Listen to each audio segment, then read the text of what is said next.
तर रामराम मित्रांनो, बघू शकता हरभऱ्याला आपण दुसरं पाणी चालू केलेलं आहे.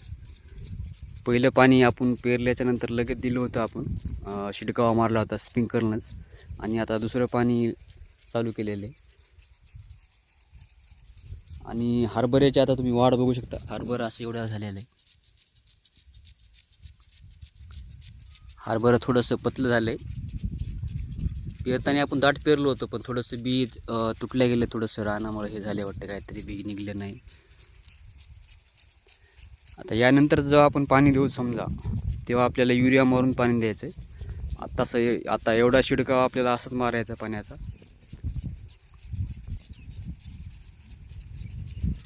हरभऱ्याला जास्त पाणी पण जमत नाही. जास्त पाणी समजा झालं तर हरभरं पिवळं पडतं, त्यामुळे जास्त पाणी जमत नाही हरभऱ्याला.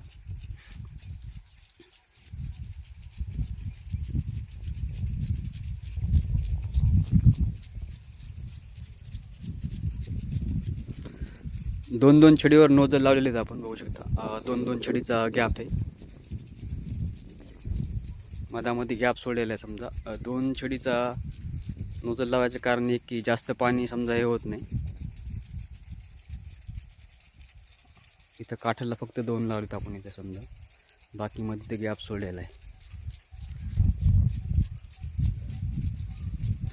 आणि असे जवळजवळ समजा नोजल लावली आपण तर जास्त पाणी होते, लगेच ओलं होऊन जाते ते, म्हणजे रान थोडंसं जास्त हे होते.